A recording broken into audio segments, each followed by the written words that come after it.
Esta noche, 5 historias reales de cuando la realidad se rompió. Bienvenidos a Relatos de la Noche. Esta historia nos la envió Javier de Madrid, España.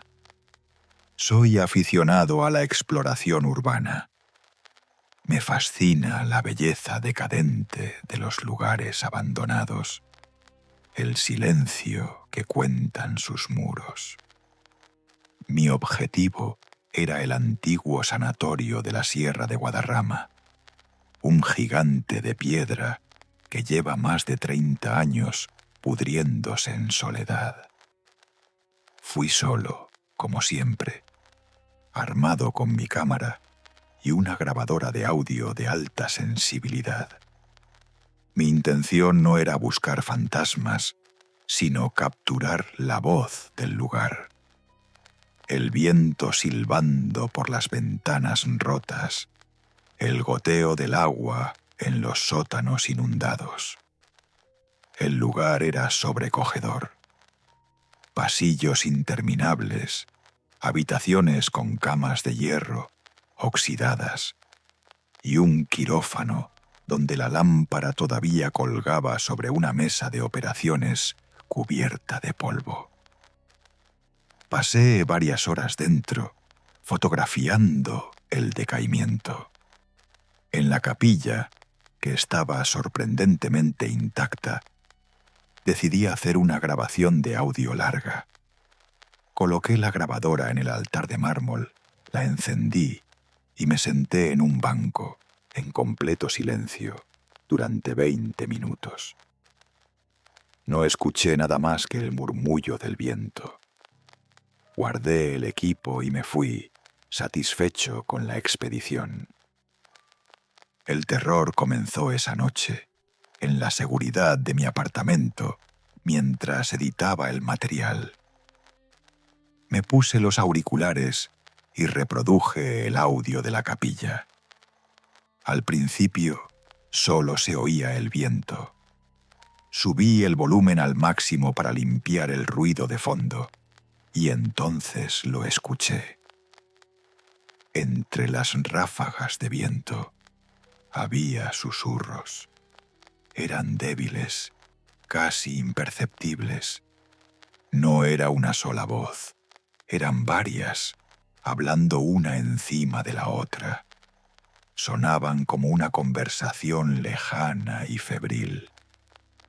No podía entender lo que decían, pero el tono era de angustia. Mi corazón empezó a latir con fuerza.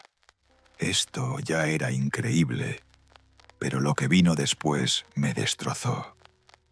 Justo al final de la grabación, una de las voces se volvió repentinamente clara, nítida, como si alguien hubiera susurrado directamente en el micrófono de la grabadora. Y esa voz, una voz seca y anciana, dijo 2 palabras que me persiguen hasta hoy. Dijo: «Adiós, Javier». Nadie sabía mi nombre. Fui solo. No me crucé con nadie. Revisé el audio 100 veces. La voz está ahí. Algo en esa capilla no solo sabía que yo estaba allí, sino que sabía quién era. He borrado todos los archivos. He intentado olvidar. Pero a veces, en el silencio de la noche, todavía escucho ese susurro en mi cabeza, despidiéndose de mí una y otra vez. Ya no exploro lugares abandonados. He aprendido que algunos lugares no están tan vacíos como parecen, y algunos de sus habitantes te conocen. Esta historia nos la envió una usuaria que prefiere mantenerse anónima, de Buenos Aires, Argentina.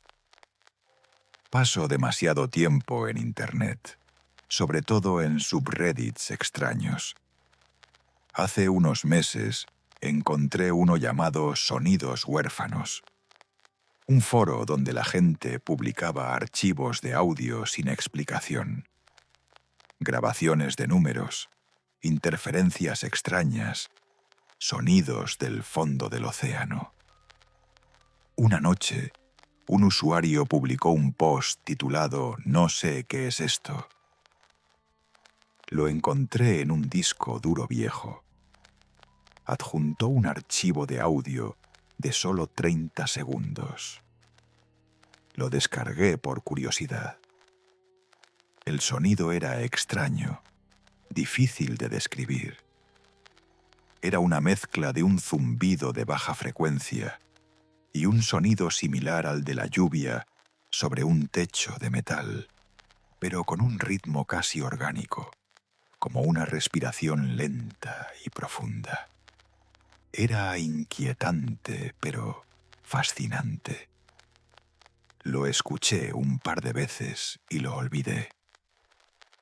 Al día siguiente, empecé a notar fallos en mi visión periférica. Por ejemplo, estaba en la cocina y por el rabillo del ojo veía que la silla del comedor no estaba. Me giraba para mirar y la silla estaba allí, perfectamente en su sitio.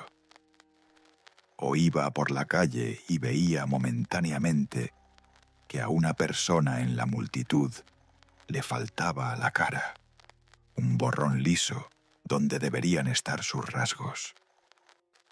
Duraba menos de un segundo, un parpadeo.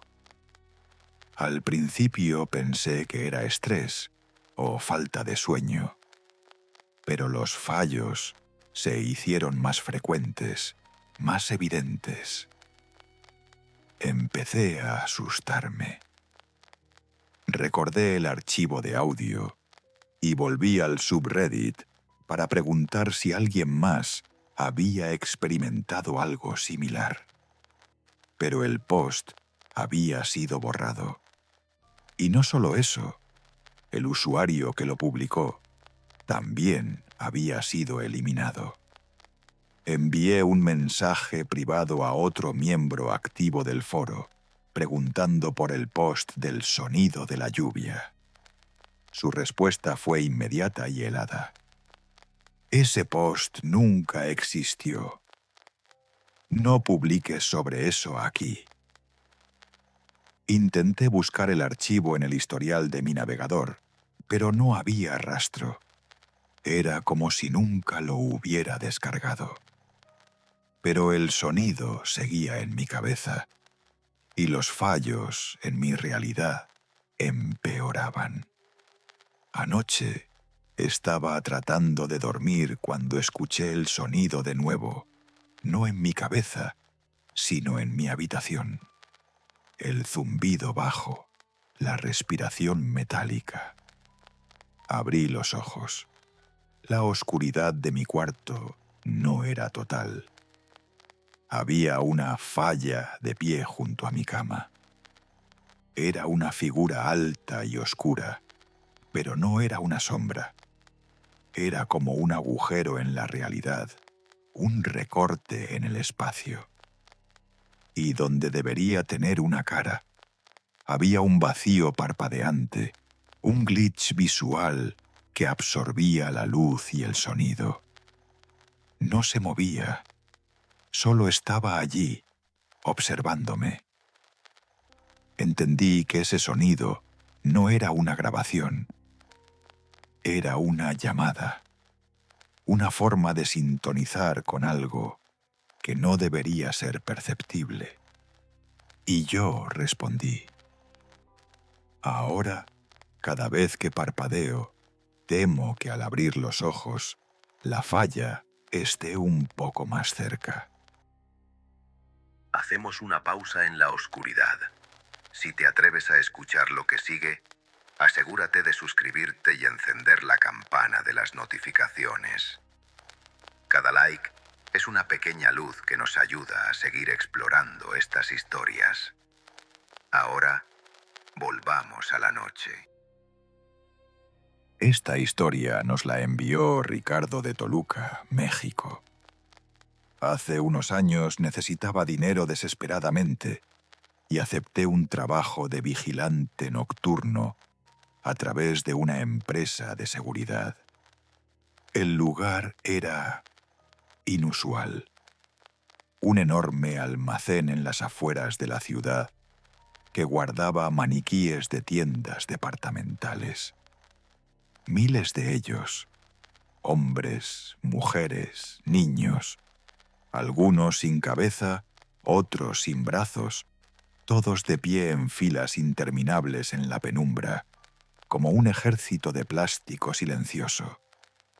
El supervisor, un hombre con una cara permanentemente cansada, me dio una linterna, un walkie-talkie que casi nunca funcionaba, y una hoja de papel con 3 reglas.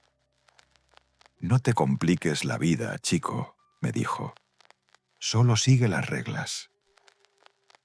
La primera era simple. Haz una ronda a las 12 y a las 4. No más, no menos. La segunda era extraña. Si escuchas un vals, ignóralo y sube el volumen de tu radio. La tercera me heló la sangre. Regla número 3. Nunca, bajo ninguna circunstancia, le des la espalda a la sección nupcial. La sección nupcial estaba al fondo del almacén. Era una pequeña área con una docena de maniquíes femeninos vestidos con trajes de novia anticuados, con velos que cubrían sus rostros sin expresión. Eran las figuras más realistas y, por mucho, las más inquietantes. Durante semanas seguí las reglas al pie de la letra. El trabajo era aburrido y espeluznante. El silencio era tan profundo que podía oír mis propios latidos. A veces juraría que por el rabillo del ojo veía un maniquí girar la cabeza muy lentamente, pero cuando lo alumbraba con la linterna, siempre estaba inmóvil.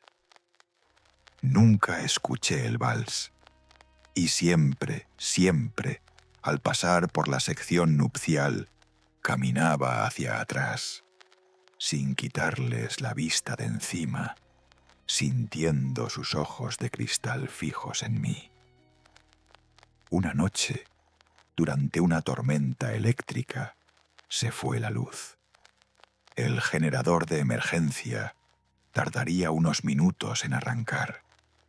Me quedé en una oscuridad total y absoluta en medio del almacén. Y para mi horror, me di cuenta de dónde estaba, justo al lado de la sección nupcial. El pánico se apoderó de mí. No podía ver nada.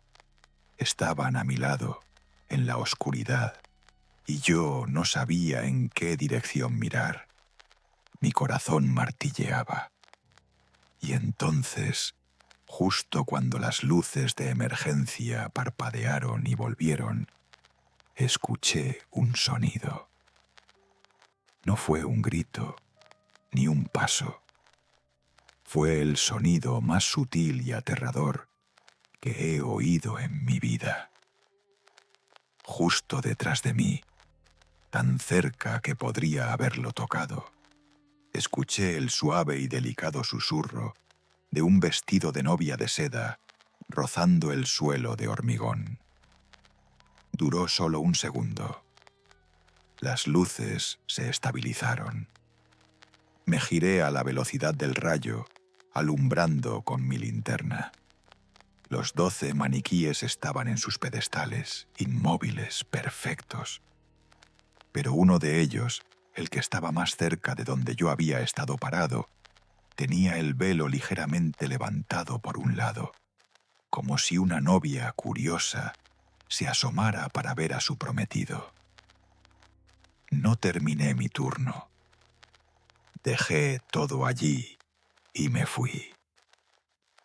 Hay reglas que no están hechas para proteger la mercancía. Están hechas para protegerte a ti. Esta historia nos la mandó Isabel de Santiago, Chile. Mi abuelo era un fotógrafo aficionado. Cuando falleció, heredé su casa y todas sus pertenencias. Entre ellas, su cámara favorita, una vieja Voigtländer de los años 50. Una pieza de museo hermosa y pesada. La limpié, compré un rollo de película en blanco y negro y decidí probarla, como un homenaje a él. Empecé a tomar fotos por la casa, capturando los espacios que él tanto amaba. Su sillón vacío junto a la ventana, la mesa de ajedrez a medio juego, su taller lleno de herramientas. Cuando revelé el primer rollo, algo estaba mal. Las fotos eran nítidas, hermosas, pero no mostraban lo que yo había fotografiado. La foto del sillón vacío no estaba vacía. En ella, mi abuelo estaba sentado, leyendo el periódico exactamente como solía hacer. No era un fantasma borroso, era una imagen sólida, real, como si hubiera viajado en el tiempo. La foto de la mesa de ajedrez lo mostraba a él, pensativo, a punto de mover una pieza. Me asusté, pero también sentí una extraña melancolía. Pensé que quizás la película estaba defectuosa o que era una extraña doble exposición. Probé con otro rollo, esta vez fuera de la casa. Fotografié un banco vacío en el parque. En la foto revelada, una pareja de jóvenes se estaba besando en ese banco. Fotografié una calle vacía por la noche. En la foto, la calle estaba llena de gente, con ropa de los años 60. La cámara no estaba rota. No fotografiaba el presente. Fotografiaba el pasado. Capturaba un eco, un recuerdo atrapado en el lugar. Se convirtió en mi secreto. Una forma de ver el mundo como era antes. El terror llegó cuando decidí hacer un experimento. Puse la cámara en un trípode en mi propia sala de estar. Puse el temporizador y me senté en el sofá, sonriendo. Quería ver qué pasaba si yo estaba en la foto. ¿Me capturaría a mí o al pasado del sofá? Esperé con ansias mientras revelaba la foto en mi cuarto oscuro. Cuando la imagen empezó a aparecer en el papel, mi sonrisa se desvaneció. La foto mostraba la sala de estar. El sofá estaba allí. La luz de la lámpara era la misma, pero yo no estaba. El sofá estaba completamente vacío. No me había capturado a mí. No había capturado a nadie que se hubiera sentado allí antes que yo. Había capturado el futuro cercano. Un futuro en el que, por alguna razón, yo ya no estaba sentada en ese sofá. La cámara no solo recuerda, a veces también predice. He guardado la cámara en una caja. La he enterrado en lo más profundo de un armario. Pero cada día me despierto con un miedo terrible. El miedo de que la cámara no estuviera prediciendo un viaje o una mudanza. El miedo de que estuviera prediciendo un final. Nuestra última historia de hoy es de Sofía, de Bogotá, Colombia. Hablo con mi madre por videollamada todas las semanas. Vive en otra ciudad y es nuestra forma de mantenernos conectadas. La conexión a Internet en su casa nunca ha sido buena, así que estoy acostumbrada a las imágenes congeladas y al audio entrecortado. Pero lo que pasó hace un mes fue diferente. Estábamos en medio de nuestra charla habitual cuando su imagen se congeló. Su rostro quedó atrapado en una expresión a medio camino entre una sonrisa y una palabra, una máscara pixelada y extraña. «Mamá, te congelaste», le dije, riendo. Pero su voz no se cortó. Siguió hablando, perfectamente clara. «Sí, lo sé, mija. Esta conexión es un desastre», dijo, su voz saliendo de esa imagen congelada. Eso ya era raro, pero lo atribuí a un desfase entre el audio y el video. Hablamos unos segundos más y entonces la voz cambió. Siguiendo la conversación, le pregunté por la tía Marta. La imagen congelada de mi madre en la pantalla, con su boca inmóvil, respondió con su misma voz, pero con un tono frío, carente de toda emoción. «Marta siempre te tuvo envidia, ¿sabes? Desde que eras niña. Odiaba que tu padre te quisiera más». Me quedé en silencio, helada. Mi madre nunca diría algo así. Eran pensamientos crueles, secretos familiares que nunca se dicen en voz alta. «Mamá, ¿qué estás diciendo?», comenté. Mi voz temblaba.